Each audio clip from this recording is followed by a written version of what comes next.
నరాడి president అంటే 15 ఏళ్ళు director అయినాను. 25 ఏళ్ళు ఇంకా పాలేస్తాను వాడికి నైట్ కూడాను. నేనే డైరీ పాలెత్తుకొస్తాను. ఆడ వ్యవహారం చూస్తే చాలా వ్యవహారము. బిల్డింగ్ కట్టింది బాడీ కడిగిందంటే నన్ను వైట్ పేపర్ మీద సైన్ వేసి పోయాను అని మాట్లాడారు. ఎవరు అట్లా చెప్పిందా? అలా అదే కిట్టన్న వెబ్నోసుమప్ప రామస్వామి దేవరాజు మించామరెడ్డి మేస్టర్ ఏమా సైన్ అయిపోయించుకోనరా సార్.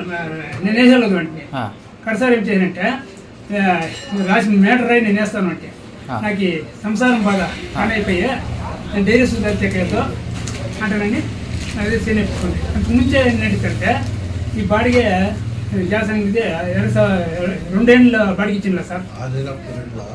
బాడీకి ఇచ్చింది అది అన్యాయం చేసినట్టే నేను నరసింహమూర్తి అన్యాయం చేసిందంటే వచ్చింది నన్ను 20 రోజులు బాడీకి అడిగారు. నేను ఇచ్చేది తప్ప అడ్వాన్స్ ఇస్తాము లేకపోతే చేయకపోయినా సార్ మనకి ఇవ్వండి. నేను ఇచ్చేది తప్ప అడ్వాన్స్ ఇది ఇస్తాము 2 రోజులు బాడీకి అడ్వాన్స్ ఇచ్చేది ఇస్తాను నిదానంగా ఇట్లా ఇచ్చేది.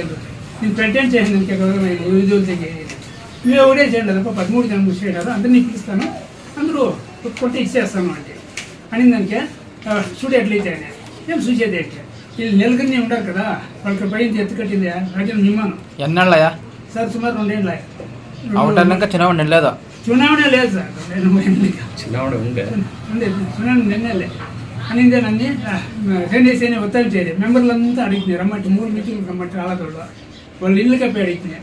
వాళ్ళు ఇచ్చానా వాళ్ళంతా ఇది 2 వేల ఇచ్చిందా అంటే నేను అది మేనేజ్మెంట్ అంటే ಅದೇ.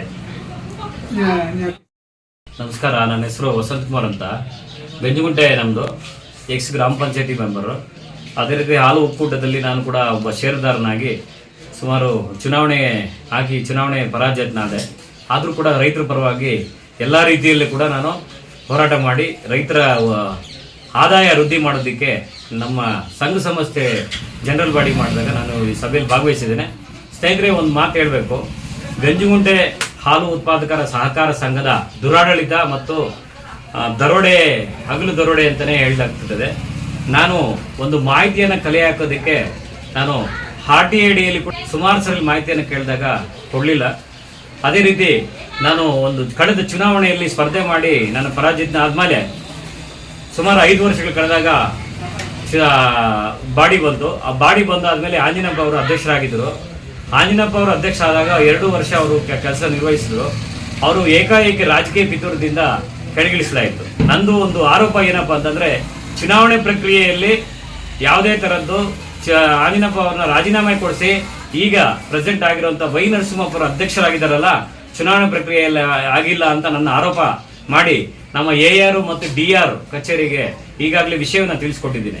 ಅದೇ ರೀತಿ ಜನರಲ್ ಬಾಡಿ ಮಾಡಿಲ್ಲ ಅಂತ ಸುಮಾರು ಆರೋಪಗಳು ಬಂದಿದ್ದಲ್ಲಿ ಸಾರ್ವಜನಿಕರು ಕೂಡ ಹಲವಾರು ಬಾರಿ ಒಂದು ದೂರುಗಳನ್ನು ಕೊಟ್ಟರು ಕೂಡ ಈಗ ಸಂಬಂಧಪಟ್ಟ ಅಧಿಕಾರಿಗಳು ಯಾವುದೇ ರೀತಿಯಲ್ಲಿ ಕ್ರಮ ವಹಿಸಲಿಲ್ಲ.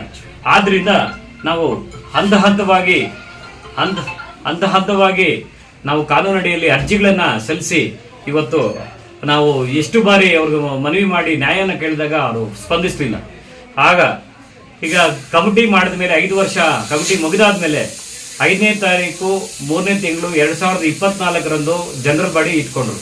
ಜನರಲ್ ವಿಶೇಷ ಸರ್ವ ಸದಸ್ಯರ ವಿಶೇಷ ಸಾಮಾನ್ಯ ಚರ್ಚೆನೇ ಆಗಲಿಲ್ಲ. ಚರ್ಚೆ ಆಗದಿರ ಗಾಂಧಲೆ ನಡೆಸಿ ಗಲಭೆಗಳನ್ನ ನಡೆಸಿ ಅರ್ಧದಕ್ಕೆ ನಿಲ್ಲಿಸ್ಕೊಟ್ರು.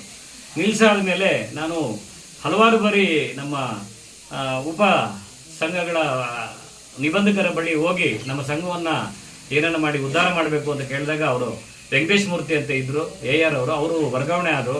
ಈಗ ನಾಗರಾಜ್ ಅವರು ಬಂದಿದ್ದಾರೆ ಹೊಸದಾಗಿ. ಅವರು ಕೂಡ ಮನವಿ ಮಾಡಿ ಹೇಳಿದ್ದೀನಿ.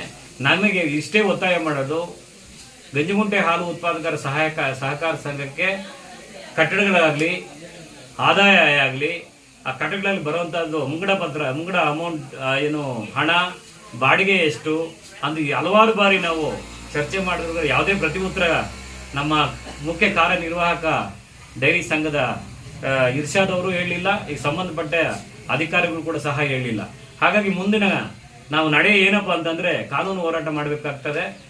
ಕಾನೂನು ಹೋರಾಟ ಮಾಡಬೇಕಾದಾಗ ಪ್ರತಿಯೊಂದು ಅರ್ಜಿ ಕೂಡ 150ರಿಂದ 200 ರೂಪಾಯಿ ಖರ್ಚು ಬರ್ತದೆ.